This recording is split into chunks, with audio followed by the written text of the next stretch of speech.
It is estimated that over 10 million tourists each year visit the Trevi Fountain in Rome, and that 3,000 euros are thrown into the fountain each day, totaling to 1.4 million euros annually in 2016. In the hot summer morning of July at 7 a.m., the crowds have gathered, already making it difficult to traverse around the fountain near the pool. Few, if any, of the 10 million annual visitors of the fountain will be aware of the ancient history hiding beneath the magnificent Baroque facade of the fountain. A true masterpiece of Baroque architecture, and one of the most famous fountains in the world, the site's history and purpose dates back to ancient Rome, when the Aquavergo aqueduct brought fresh water to the city, though the fountain we see today was commissioned by Pope Clement XII and completed in 1762. The fountain was built to mark the end of the water from the Aquavergo aqueduct. However, there is more to the Trevi Fountain's water beneath the surface, involving ancient ruins and history. The Campus Martius, or the Field of Mars, since the start of the Roman imperial era, has always been a constantly populated and evolving landscape, the only area in the Middle Ages Rome consistently occupied even at the lowest population of 10,000. It was also subject to periodic flooding, which has brought up the ground level up to 10 and 20 meters in some places since antiquity, and so wherever you walk, there are ancient ruins below you or poking out to sea to remind you of its past. Every visitor to Rome who knows a bit about its history first looks for preserved remains of monumental buildings from the imperial era, temples, palaces, forums and basilicas. The Rome of the ordinary citizen is much less popular and spectacular, but for those passionate about ancient history, just as important to uncover and see, such as houses, apartments and warehouses. Few traces are visible today. However, in the Campus Martius, it is likely that countless ruins of buildings are beneath the current ground level, hidden, but they still exist. Here we can see how the Campus Martius near the Theatre of Pompey area evolved over time, with the disappearances of classical structures coinciding with both the intermittent flooding of the area, burying them, or the local population reusing the materials for themselves. For example, though the Theatre of Pompey's outline has been superseded by later buildings of the Middle Ages and the Renaissance, much of the preserved theatre ruins are still buried underneath. An example of ordinary ruins representing the average day-to-day life of a plebeian is the Insula dell'Aracelli, one of the few surviving examples of an ancient 5-story apartment building built in the 2nd century AD. Discovered under an old church when Benito Mussolini initiated his project of removing the areas of ancient imperial forums and the Capitoline Hill district of later medieval editions, and with 4 surviving floors, it makes the picturing of day-to-day life of people of antiquity much easier. We can see down to the ground floor, where there was 400 square meters of shops facing the surrounding streets, with the remaining floors for the apartments of various sizes.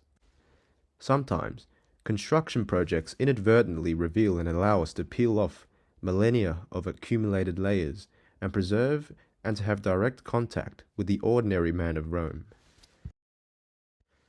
A discreet entrance on Vicolo del Putarello, just ahead of the Trevi Fountain, indicates the location of the Vicus Caprarius, or the City of Water.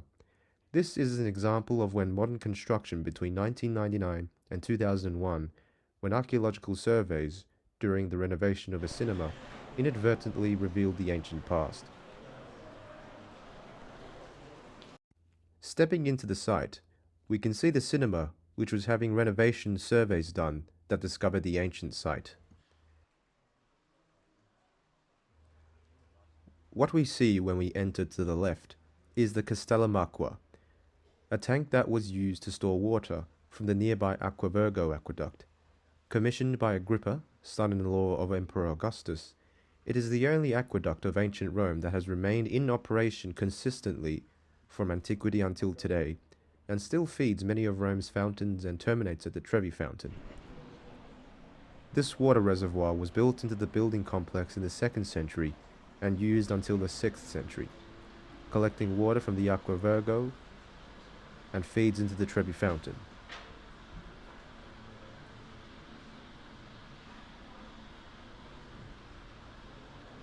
Like a keyhole, we cannot see all of the ancient buildings in this area, but this place gives us a precious small fragment glance of it.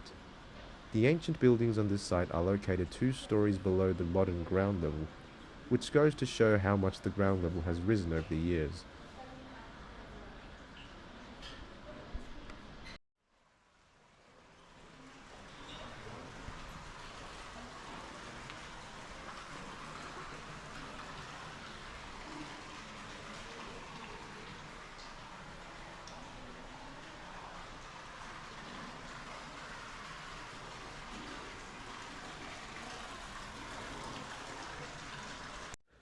The oldest level in this underground complex is the ruins of another insula, a block of flats.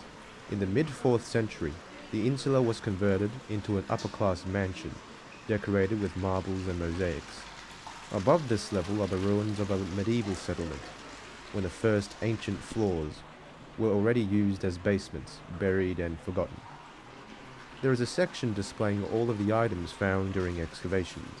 The marbles, fragments of statues, decorations and amphora for transporting oil belonged to a later mansion converted from the insula. There is also a display of coins as part of a larger treasure trove found, made up of 800 coins, probably the lost savings of a servant.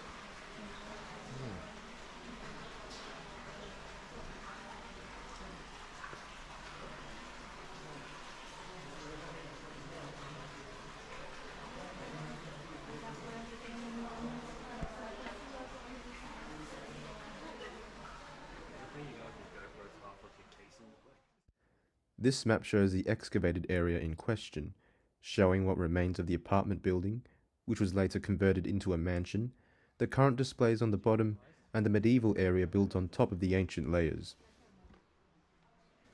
Excavations like Vicus Caprarius, though not particularly spectacular, brings us closer to ancient people whose existence is otherwise unrecorded.